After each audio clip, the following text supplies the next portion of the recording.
ওয়ালা আলিহি ওয়াসহাবি আজমাইন। দক্ষিণ এশিয়ার বৃহত্তম ইসলামী সংগঠন বাংলাদেশ জামাত ইসলামী এনায়েতনগর ইউনিয়ন কর্তৃক আয়োজিত আজকের নির্বাচনী উঠান বৈঠকের সম্মানিত সভাপতি, উপস্থিত রয়েছেন গণমানুষের নেতা, মাদারীপুর জেলার বাংলাদেশ জামাত ইসলামীর সংগ্রামী আমির, বিশিষ্ট আলেমে দ্বীন জনাব মাওলানা মুখলিসুর রহমান, উপজেলা নেতৃবৃন্দ রয়েছেন, উপস্থিত রয়েছেন বিশিষ্ট শিক্ষাবিদ, আপনাদেরই সন্তান, কৃতি সন্তান, বরিশাল মহানগরীর অন্যতম থানা এয়ারপোর্ট থানার সম্মানিত আমির অধ্যাপক মাহফুজুর রহমান আমিন ভাই সহ মঞ্চে উপবিষ্ট নেতৃবৃন্দ, আমার সামনে উপবিষ্ট সম্মানিত ভাইয়েরা যারা আগামী 12ই ফেব্রুয়ারির অপেক্ষায় রয়েছেন, এখন অপেক্ষায় রয়েছেন ক্যান্ডিডেটের আশায়। আমরা বুঝতে পারছি ক্যান্ডিডেট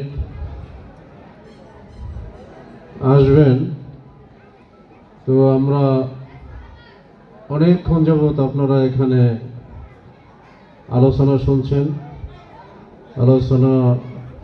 অনেক আলোচনা হয়েছে। তো শীতের রাত ধৈর্য ধরলে একটু থাকা যায়, গরম হলে এত সময় টেকা যেত না।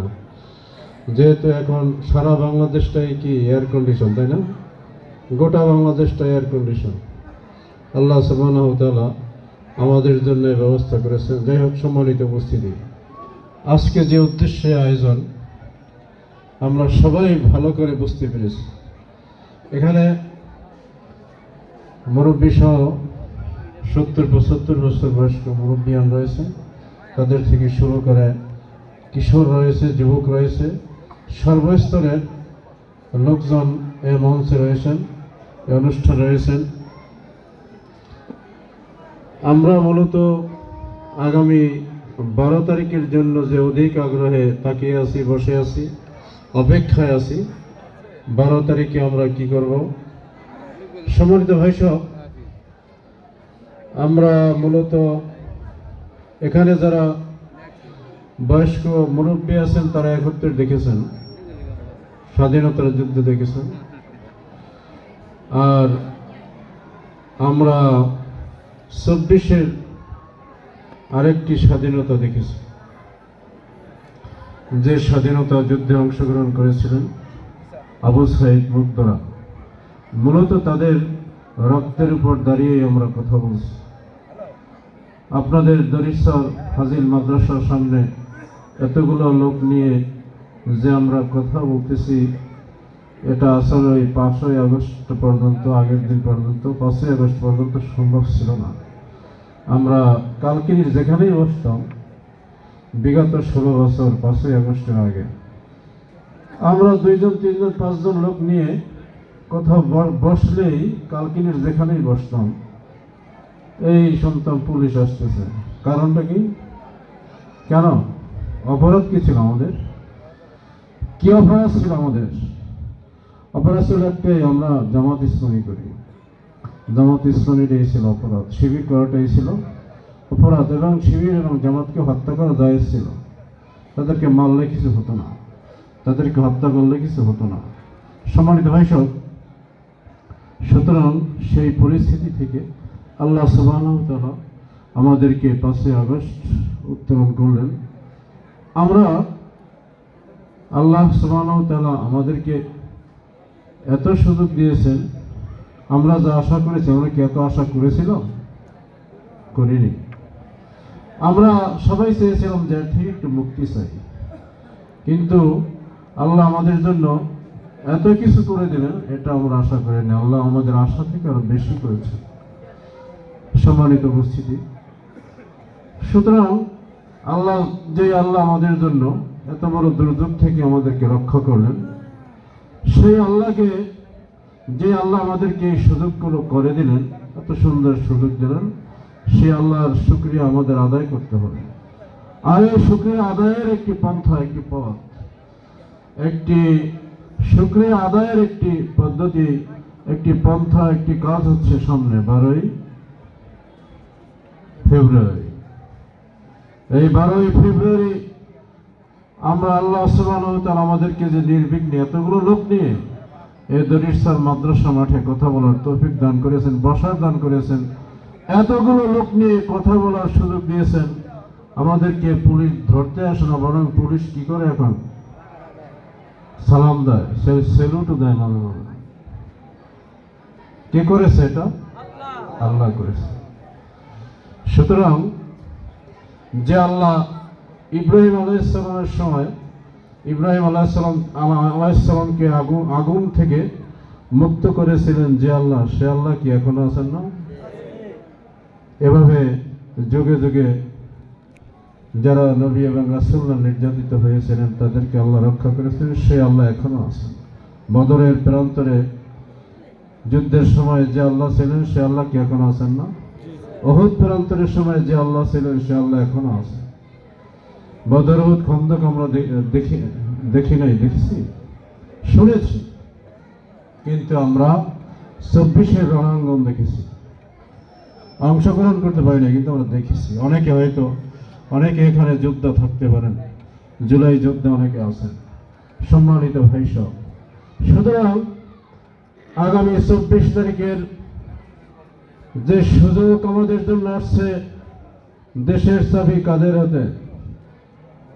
সরকার বিভিন্ন জায়গায় বিলবোর্ড টানিয়ে দিয়েছে, দেশের চাবি কাদের হাতে?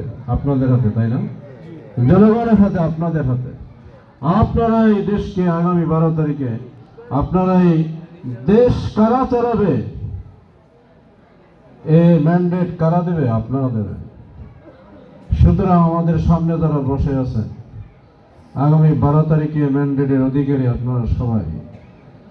ইন্নাল্লাহা ইয়ামুরুকুম আন তুআদ্দুল আমানাতি ইলা আহলিহা, সূরা নিসার 58তম আয়াতের প্রথম অংশ। আপনাদের কাছে যে আমানতগুলো রয়েছে, সে আমানতগুলো তার সত্যিকার যে যোগ্য যে প্রাপ্য তার কাছেই এই আমানত পৌঁছে দিতে হবে। সম্মানিত ভাই সব, আমাদের যে একটি ভোট, এটা হচ্ছে একটি পবিত্র আমানত।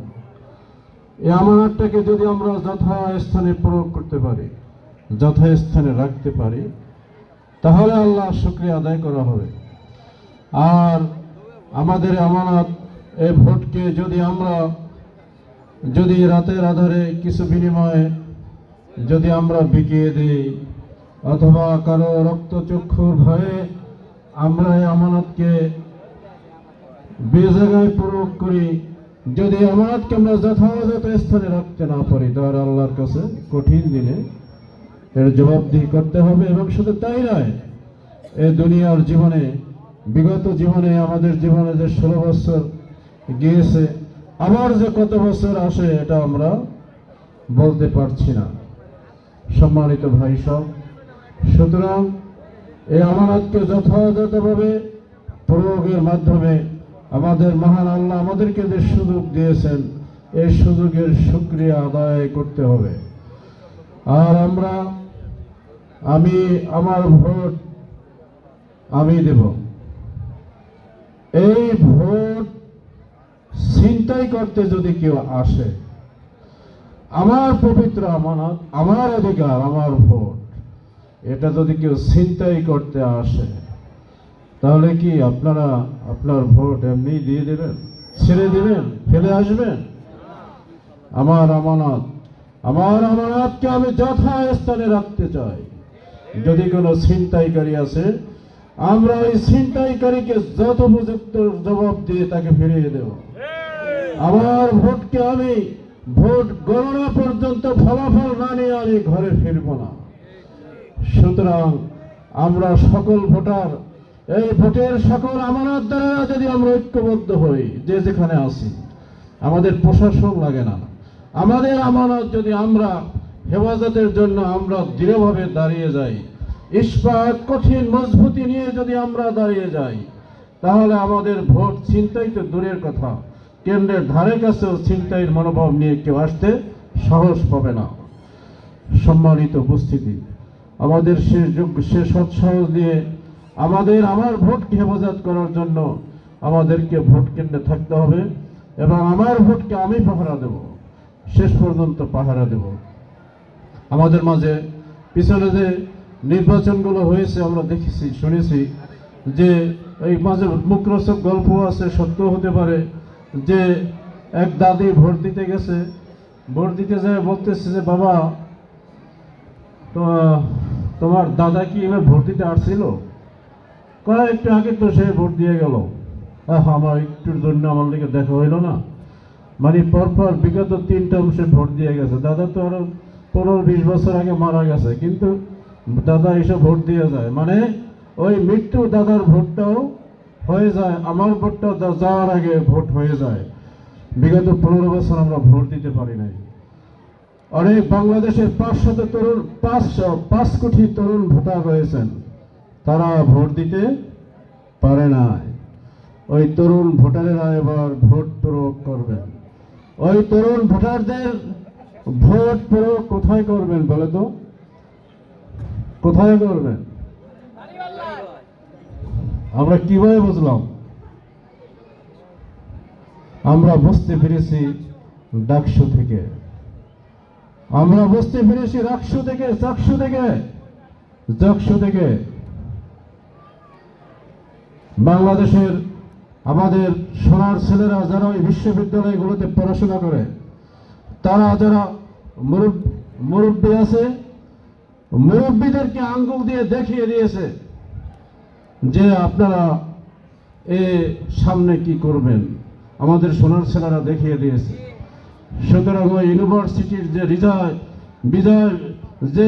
বিজয় ধস, যে বিজয় এসেছে, সেইভাবে আগামী নির্বাচনে ইউনিভার্সিটির মতো বিজয় আমাদের মাঝে আসবে ইনশাল্লাহ, আমরা আশাবাদী।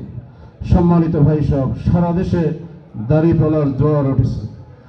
টেকনাফ থেকে তেতুলিয়া, রূপসা থেকে পঞ্চগড়ে, সারা বাংলায় দাঁড়িপাল্লার জোয়ার উঠেছে।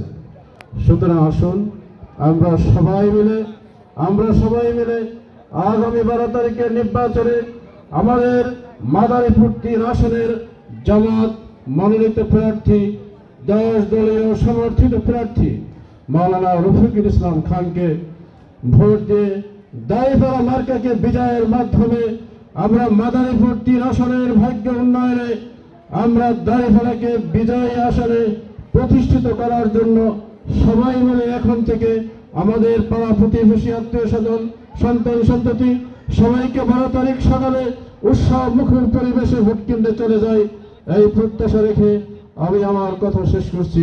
ওমা তৌফিক ইল্লা বিল্লাহ।